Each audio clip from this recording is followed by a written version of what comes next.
Title है new age. इस chapter का टाइटल न्यू एज इस वजह से है क्योंकि शैंक्स आरामाकी को इस चैप्टर में पूछता है कि क्या तू नई जनरेशन से इतना डरता है कि तू उन लोगों के ऊपर अटैक कर रहा है जब उन लोग एग्जॉस्टेड है। तो इस वजह से ये चैप्टर का टाइटल न्यू एज है। हमको इस चैप्टर में कोई भी कवर स्टोरी कंटिन्यू होते हुए दिखाई नहीं दे रहा है, पर हमको इस चैप्टर में फिल्म रेड का काफी सारा प्रमोशनल मटेरियल देखने को मिला था। हमको एक कवर पेज दिखाई देता है जिसमें शैंक्स, लूफी और ऊता फीचर कर रही है, और हमको एक साइड प्रमोशनल मटेरियल भी दिखाई देता है ऊता को लेके। मैं उतना क्रेजीली एक्साइटेड नहीं हूँ फिल्म रेड के लिए, ऑब्वियसली आएगा तब मैं देखूंगा। पर वो कहते हुए भी मुझे लगता है कि जिस तरीके से शैंक्स के कैरेक्टर को इनकॉर्पोरेट किया गया था पास्ट के चैप्टर में या प्रीवियस चैप्टर में, वो बहुत ही ज्यादा अच्छी तरीके से बैठता है फिल्म रेड के साथ। क्योंकि let's be honest, film red के लिए सब सारे लोग हाइप्ड अप है क्योंकि उन लोग शैंक्स को देखना चाहते हैं। तो जब हमको वानो में शैंक्स दिखाई दिया, वानो के आसपास शैंक्स दिखाई दिया, तो वो एक अच्छा मार्केटिंग मूव था क्योंकि वो शैंक्स के कैरेक्टर को बहुत ज्यादा हाइप अप कर रहा था और वो उसी तरीके से फिल्म रेड को भी हाइप अप कर रहा था। ठीक है, तो मुझे लगता है कि उन लोगों ने जानबूझ के ये इस तरीके से किया है। टाइमिंग बहुत ज्यादा ऑब्वियस है मेरे हिसाब से। इस चैप्टर की शुरुआत होता है स्कैबर्ड्स मोमोनोस के वर्सेस आरामाकी के फाइट के साथ। मोमोनोस के यामाटो को बोलता है स्पेसिफिकली कि वो इस फाइट से बाहर रहे। मोमोनोस की कोशिश कर रहा था मारने के लिए आरामाकी को, पर आरामाकी के ऊपर कुछ भी काम नहीं कर रहा था मोमोनोस्की का अटैक। आरामाकी बहुत ही आसान तरीके से मोमोनोस्की को उठा के पटक देता है। हम देखते हैं कि राइजो अपना फायर स्टाइल jutsu भी यूज करता है क्योंकि ऑब्वियसली जो हमारे आरामाकी का डेविल फ्रूट है जो है वो फॉरेस्ट फ्रूट है, वो ऑब्वियसली वनरेबल रहेगा फायर से। पर आरामाकी के ऊपर ये काम नहीं करता है क्योंकि वो उसको काउंटर करता है अपने अटैक के साथ जो है फायर प्रूफ फॉरेस्ट। ठीक है, ग्रीन बुल बहुत ही आसान तरीके से सब सारे स्कैबर्ड्स को पुश बैक कर रहा था, जैसे कि कावामात्सु, डेंजिरो, नकोमोमोशी, राइजो, मोमोनोस्के कुछ भी काम नहीं कर रहा था। सब सारे लोग अटैक कर रहे थे ग्रीन बुल के ऊपर, पर ग्रीन बुल के ऊपर वो कुछ भी काम नहीं कर रहा था। यहाँ से हम लोग ट्रांजिशन करके जाते हैं फ्लावर कैपिटल के कैसल के बेसमेंट में, जहां पर कोजुकी सुकियाकी को कैद करके रखा था। ये कोजुकी सुकियाकी का सीक्रेट रूम है, और हमको पता है कि हमने प्रीवियस चैप्टर्स में देखा था रॉबिन और सुकियाकी के बीच में कॉन्वर्सेशन चल रहा था पोनिग्लिफ को लेके, प्लूटॉन को लेके। तो अभी सुकियाकी रॉबिन को लेके जा रहा है एक लोकेशन पे। अब यहाँ पर सुकियाकी और रॉबिन के साथ लॉ ने भी ज्वाइन किया है, और ऑब्वियसली सुकियाकी लेके जा रहा है रॉबिन और लॉ को पोनिग्लिफ दिखाने के लिए। पर जब वो लेके जा रहा था इन दोनों कैरेक्टर्स को, तब सुकियाकी मेंशन करता है कि किस तरीके से उसने इस सीक्रेट पैसेज के बारे में ओरोची और कायदो को दोनों लोगों को नहीं बताया है, पर फिर भी कायदो रोड पोनिग्लिफ हासिल कर पाया था जैक के जरिए से, क्योंकि जैक फिशमैन है। और आगे चलते हुए हमको पता चलता है ओल्ड वानो कंट्री के बारे में जो समझ हो चुका है पानी में। अब यहाँ पर एक्चुअल में हुआ क्या है कि वानो कुनी ओरिजिनली लोकेटेड था माउंट फूजी के बेस के ऊपर। माउंट फूजी वही मैसिव माउंटेन है जो हमको वानो कुनी के मैप में दिखाई देता है हमेशा से। तो उसी माउंटेन के बेस पे ओरिजिनली वानो कुनी लोकेटेड था, बट 800 साल पहले वानो कुनी के लोगों ने डिसाइड किया कि उन लोग वानो कुनी के इर्द गिर्द वॉल बांधेंगे। तो ये प्रोटेक्टिव वॉल बांधने की वजह से ओवर द ईयर्स बहुत सारा हैवी रेनफॉल की वजह से वानो कुनी जो ओल्ड वानो कुनी था वो सबमर्ज हो जाता है रेन वाटर में। ये सी वाटर नहीं था, ये रेन वाटर था। अब जो हम लोग करंटली वानो कुनी कंट्री को देखते हैं वो एक्चुअल में ओल्ड वानो कंट्री के ठीक ऊपर है, और यहाँ पर सुकिया के रॉबिन और लॉ को ठीक माउंट फूजी के बेस पे लेके गया है जहां पर ओल्ड वानो कुनी कंट्री था, और वो एक्चुअल में उसको सीक्रेट पैसेज से लेके गया है रॉबिन और लॉ को। अब जब सुकिया की रॉबिन और लॉ फाइनली पहुंच जाते हैं रोड पोनिग्लिफ के पास, तब यहाँ पर सुकिया की ऐड करते हुए ये भी बताता है कि अगर उन लोग उस लोकेशन से और थोड़ा नीचे जाएंगे तो वहां पर प्लूटॉन है, एंशिएंट वेपन प्लूटॉन है। अब प्लूटॉन को रिट्रीव करना उतना आसान बात नहीं है। प्लूटॉन को रिट्रीव करने के लिए वानो कुनी के इर्द गिर्द जो वॉल्स है उसको डिस्ट्रॉय करना पड़ेगा। तो एक तरीके से जब ओडन बोल रहा था कि उसको वानो कुनी ओपन अप करने का है, तब वो एक्चुअल में प्लूटॉन के बारे में भी बात कर रहा था वहां पर। कोजुकी सुकियाकी को यहाँ पर पता नहीं है कि वानो कुनी में वॉल्स क्यों बांधा गया था, बाद में प्लूटॉन का इंपॉर्टेंस क्या है, प्लूटॉन वानो कुनी में क्या कर रहा है, वो सब सारी बातें उसको पता नहीं है। उसको जो कुछ भी इंफॉर्मेशन पता था वो एक्चुअल में पास डाउन हुआ था प्रीवियस शोगन से। तो वो काइंड ऑफ एक लिनियज की तरह है कि एक शोगन पास डाउन करता है ये इंफॉर्मेशन दूसरे शोगन के साथ। ये सब सारा पूरा सीन मुझे बहुत ज्यादा वाइब देता है एलाबास्टा आर्क का, क्योंकि एलाबास्टा आर्क में नफतारी कोबरा जो एक्चुअल में किंग है एलाबास्टा किंगडम का, वो लेके जाता है क्रोकोडाइल और निको रॉबिन को एक पोनिग्लिफ के पास। वो एक्चुअल में रियल पोनिग्लिफ था जो हिस्ट्री बता रहा था, और वही पोनिग्लिफ वहां पर एक्चुअल में बताता है कि जो प्लूटॉन वेपन है, जो एंशिएंट वेपन है, वो एक्चुअल में वानो में लोकेटेड है। तो वहां पर जो रियल पोनिग्लिफ था वो अंडरग्राउंड में था, यहाँ पर जो रोड पोनिग्लिफ है वो भी अंडरग्राउंड में में है। तो कई सारे सिमिलैरिटीज और भी है वानो कुनी आर्क और एलाबास्टर आर्क के साथ, जैसे कि एलाबास्टर आर्क में लूफी क्रोकोडाइल के साथ 2 बार हारता है, इवेंचुअली जब लूफी तीसरी बार फाइट करता है तब वो जीत पाता है। उसी तरीके से हम लोगों ने देखा है वानो आर्क में लूफी कई बार फाइट करता है कायदो के अगेंस्ट और इवेंचुअली बाद में वो जीत पाता है कायदो के अगेंस्ट। अब तूने यहाँ पर और एक बात भी ऑब्वियसली नोटिस किया रहेगा, वो है टाइमलाइन, क्योंकि 800 साल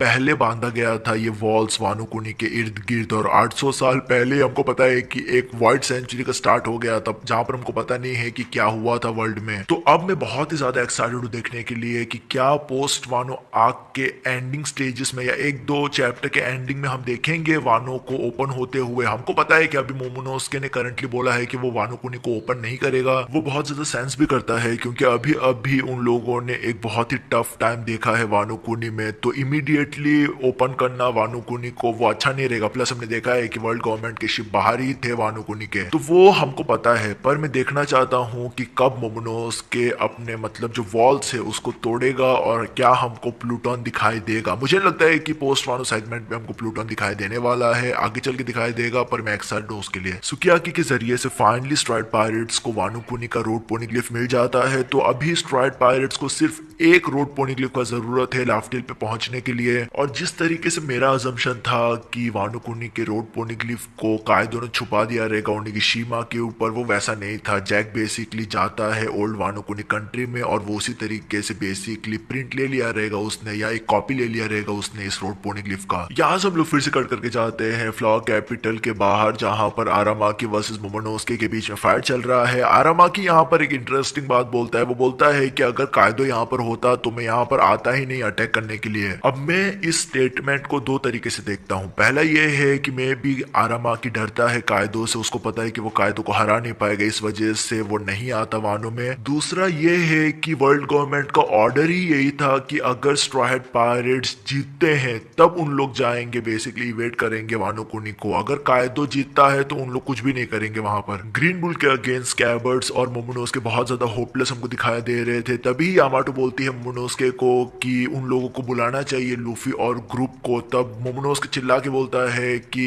कोई भी पार्टिसिपेट नहीं करेगा इस बैटल में, और मोमोनोस्के ऐसा इसलिए बोल रहा है क्योंकि मोमोनोस्के का जो माइंडसेट है इसके पीछे, ये बोलने का रीजन जो उसका है वो बहुत ज्यादा सेंसेबल है मेरे भाई। मोमोनोस्के बोलता है कि जो कोई भी वानो कुनी छोड़ के जा रहे हैं, और ऑब्वियसली यामाटो हमको पता है कि उसने इच्छा जताया है कि वो स्ट्राइड पायरेट्स का हिस्सा बनना चाहती है, तो वो ऑब्वियसली जाने वाली है स्ट्राइड पायरेट्स के साथ। तो मोमोनोस्के के हिसाब से जो कोई भी यहाँ से छोड़ के जा रहे हैं, इस कंट्री को छोड़ के जा रहे हैं, वो बेसिकली यहाँ पर स्ट्राइड पायरेट्स के बारे में बात कर रहा है, यामाटो इंक्लूडेड। वो बोल रहा है कि वो उनके ऊपर हमेशा डिपेंडेंट नहीं रह सकता है, वो कैसे उनको मतलब बता सकता है कि वानो कुनी सेफ है अगर उन लोग प्रोटेक्ट नहीं कर सकते, या स्कैबर्ड्स और वो प्रोटेक्ट नहीं कर सकते हैं वानो कुनी कंट्री को। तो ये एक बहुत ही अच्छा मोमोनोस्के का मोमेंट था। उसके ठीक बाद, ये डायलॉग के ठीक बाद मोमोनोस्के ब्लास्ट ब्रेथ मारता है, ये एक डायरेक्ट हिट था ग्रीन बुल के ऊपर। ग्रीन बुल के मिड सेक्शन में एक होल हमको दिखाई देता है, वो बहुत ही इंसेन था। प्रीवियस चैप्टर में हमने देखा था कि मोमोनोस्के आरामाकी के ऊपर ब्लास्ट ब्रेथ मारने की कोशिश करता है पर वो काम नहीं करता है, तो इस चैप्टर में मोमोनोस्के ने ब्लास्ट ब्रेथ मारा है आरामाकी के ऊपर। ग्रीन बुल बहुत ही आसान तरीके से एस्केप करता है इस ब्लास्ट ब्रेथ को। ये डायरेक्ट हिट था, पर ग्रीन बुल का एबिलिटी हमको पता है कि वो फॉरेस्ट मैन है, तो वो फिर से बेसिकली एक प्लांट के जरिए से उग जाता है, ठीक है। ग्रीन बुल इस अटैक के बाद बहुत ज्यादा गुस्से में आके सीरियस हो जाता है और वो अटैक करने जा रहा था मोमोनोस्के के ऊपर। तभी ही हम देखते हैं कि शैंक्स हमारा भाई वानो कुनी के बाहर से वानो कुनी के वो अपना कॉन्करस हाकी यूज करता है, जिसको ग्रीन बुल फील करता है या सेंस करता है वानो कुनी में रह के। यहाँ पर शैंक्स आरामाकी को पूछता है कि तू यंग जनरेशन के लोगों को क्यों टारगेट कर रहा है उनके एग्जॉस्टेड स्टेट में, क्या तू इतना डरता है यंग जनरेशन के लोगों से। ग्रीन बुल शैंक्स के कॉन्करस हाकी को सेंस करके वो बोलता है कि मेरा काम यहाँ पर हो गया, मैं तुम लोगों के साथ आज फाइट नहीं करना चाहता हूँ, तो मैं जा रहा हूँ यहाँ से। तो आरामाकी इवेंचुअली एग्जिट करता है वानो कुनी से। अब यहाँ पर भी हम लोग 2 बातें बोल सकते हैं। पहला ये है कि मैं भी शैंक्स के कॉन्करस हाकी से आरामाकी डर गया और इस वजह से वो जा रहा है अभी वानो कुनी छोड़ के, क्योंकि वो फाइट नहीं करना चाहता है शैंक्स पायरेट्स के साथ या रेड हेयर पायरेट्स के साथ। या ऐसा भी हो सकता है कि हमने देखा है अकाइनो ने बताया था आरामाकी को कि वो कुछ भी चूतियापा ना करे वानो कुनी में, क्योंकि उसका एक स्पेसिफिक ऑब्जेक्टिव था वानो कुनी में। हमको पता नहीं वो क्या है, पर उसको एक स्पेसिफिक ऑब्जेक्टिव दिया था अकाइनो ने। पर आरामाकी फिर भी वो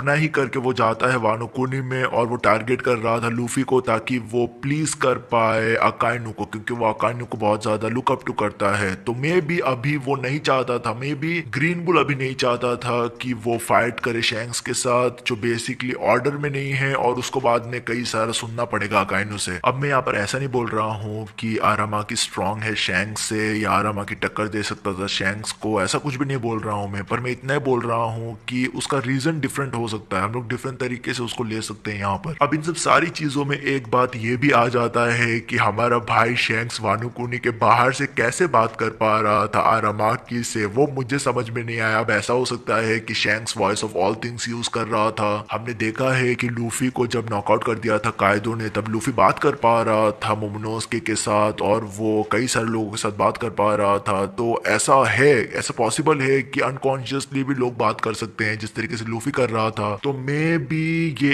एक नया वर्जन है कॉन्करर्स हाकी का, या ये एक नया एबिलिटी है जिसके बारे में हमको पता नहीं है। जिस तरीके से शैंक्स बात कर रहा था ऐसा लग तो रहा है कि ये एक वेरिएशन है हाकी का। ये चैप्टर के फाइनल पैनल्स में हम लोग फोकस करते हैं फ्लावर कैपिटल पे, जहां पर सब सारे लोग पार्टी कर रहे हैं, सब सारे एस्ट्रॉयड के पायरेट्स हमको दिखाई दे रहे हैं पार्टी करते हुए, और वहां पर सांजी, लूफी, जिनबे और रोरोनोआ जोरो, मेरा भाई जोरो बैठा हुआ है। यहाँ पर जो सब सारे लोग बैठे हैं उन लोगों ने, सब सारे लोगों ने सेंस किया है इस कॉन्करर्स हाकी को, शैंक्स के कॉन्करर्स हाकी को, और जोरो पूछता भी है कि ये किसका था, किसका कॉन्करर्स हाकी था। तो लूफी इस चैप्टर के फाइनल पैनल में हंसते हुए बोलता है कि मेरे दिमाग में सिर्फ एक ही बंदे का याद आ रहा है। तो कुछ इस तरीके से हम लोग इस चैप्टर को खत्म भी करते हैं मेरे भाई। तो मेरे भाई ये सब सारी चीजें चल रहा था वन पीस मांगा चैप्टर 1055 में। मुझे पता नहीं है कि वानो कुनी आर्क में सब सारे लोग बीच में आते हैं और गायब क्यों हो जाते हैं, क्योंकि जुनिशिया आया, जॉय बॉय को हाइप करके गायब हो गया। आरामाकी का एंट्री हुआ, उसका कैरेक्टर बहुत ज्यादा हाइप था। ग्रीन बुल को हम लोग बहुत टाइम से बिल्ड कर रहे थे, रेवरी में भी उसका हाइप हुआ था, हम लोग देखना चाहते थे ग्रीन बुल को। ग्रीन बुल को हम लोग वानो के एंडिंग स्टेजेस में देखते हैं, वो बंदा कुछ कुछ करता है, अब वो भी गायब हो गया है। शैंक्स यहाँ पर हमको आते हुए दिखाई देता है, ये मैंने कभी एक्सपेक्ट नहीं किया था कि शैंक्स आने वाला है वानो में, पर वो आता है, वो मतलब ग्रीन बुल को डराता है और चले जाता है। ये क्या चल रहा है, सब लोग आ रहे हैं, अपना मुंह दिखाई कर रहे हैं और निकल। 退屈しねえなこの世界面白くなってきた